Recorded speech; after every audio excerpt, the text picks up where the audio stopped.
Hey guys, sorry I haven't made a video in a while. I've been breaking stuff. That's all I've been doing all winter long. I broke the truck. I blew up the transmission about 3 weeks ago. Side by side, I cut the wires for the ECM on accident. Oops. Broke the snow machine, blew up the generator. My landlord loaned us some sweet headphones so that we could talk to each other in the side by side, because now it's a little bit loud with the cab on it. I broke those. So I had to order the parts so I could fix them. Felt horrible. Sorry, Dave. But anyways, I am coming to the internet humbly to ask you guys what you think. Please, for the love of God, let's not turn the comments section into a shit show. Please, for the love of God. I guess I'll just ask the question, should we go off grid? You know, for my wife and I, all of our dreams, you know, like when you're sitting around talking, you know, like, what would you do if you won the lottery? Or what would you do if we started a really successful business? What would you do if we had enough money to retire? Pretty much all those dreams all end with, we buy a cabin and move to the woods. Well, we're lucky enough that we were able to buy a cabin last year, and it's out in the woods and it's off grid. It has a little sweet little trail to it. It's awesome. But moving to it is a whole nother conversation. It's a little bit scary, and I think it should be. You know, I come from a long line of Lundy men who all worked really hard, and they all worked for other people, and I work for other people. I've always worked for other people. Entrepreneurship is not something that runs in my side of the family. My wife's family has some entrepreneurship on her side. But that's probably one of the scariest parts of this, because with the location of the cabin being where it is, you know, working for somebody else is going to be kind of a no-go. It's just the logistics of it. But I guess we'll start with the small challenges, because if we were going to do this for real, like we've been talking about, then we've got small challenges, and we've got medium challenges, and then we got big challenges. Small challenges. And there's a reason why I call these small. Like the cabin itself, it's not really big enough for us and the dogs and the cat to live in. It's like 16 by 24 ish, one floor. It's perfect for like a weekend getaway, but for all three of us to live, or all five of us to live there, it's too much, too small, not big enough. So, you know, you got a couple of answers. You could add on to the cabin as it is, right, and just have the one structure, or we could put up a second larger, like a freaking, like a yurt or something, or another cabin. I don't know. But I classify that as a small problem, because right now we have the income so that we could like piece something together, save up some money for a small cabin kit to add on to the cabin we have now, or like find a used yurt or something like that. We can make that happen over, say, a couple of years. Another challenge that I classify as small is there's no electricity at the cabin. But that's a small challenge, because while we have an income, we can fix that over time. Water, small challenge, because we can fix it over time. Not sure what we do. I know I watched a couple of videos and people are like collecting rainwater and stuff, but it doesn't always rain a lot here in the interior, so I don't know. Medium challenges. I'm not a carpenter. Another medium challenge, I'm not an electrician. I mean, you know,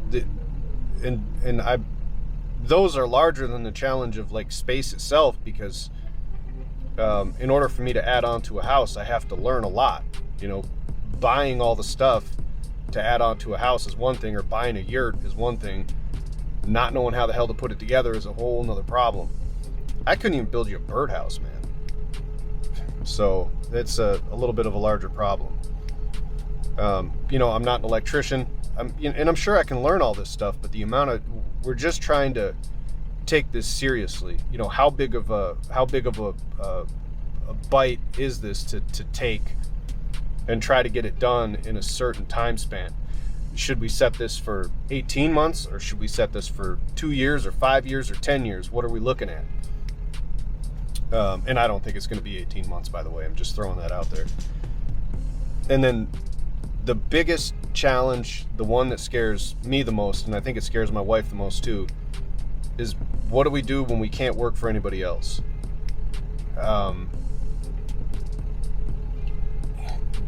That's scary, man.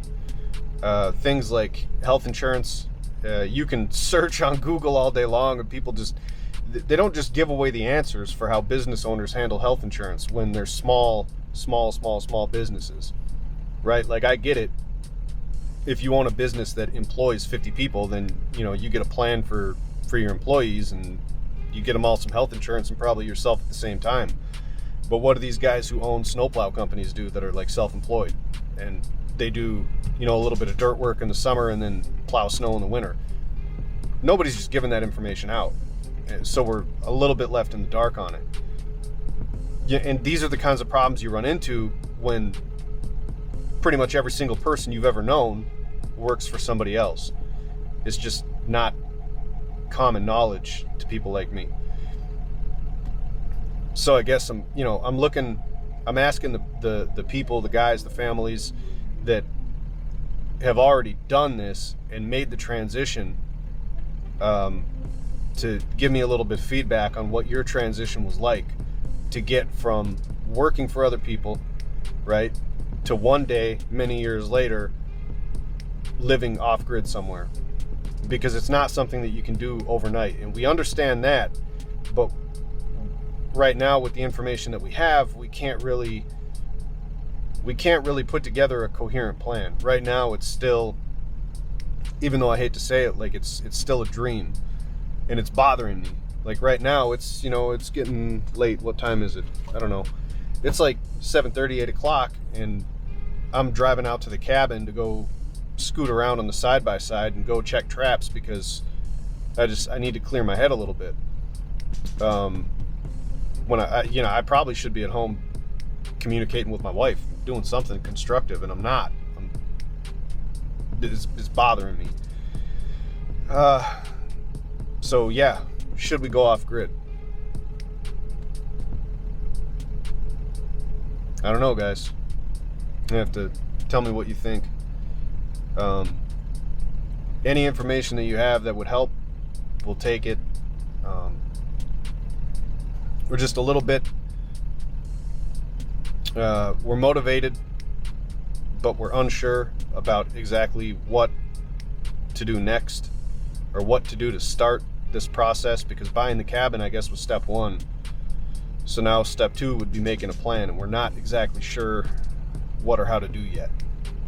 What to do or how to do it yet. So yeah,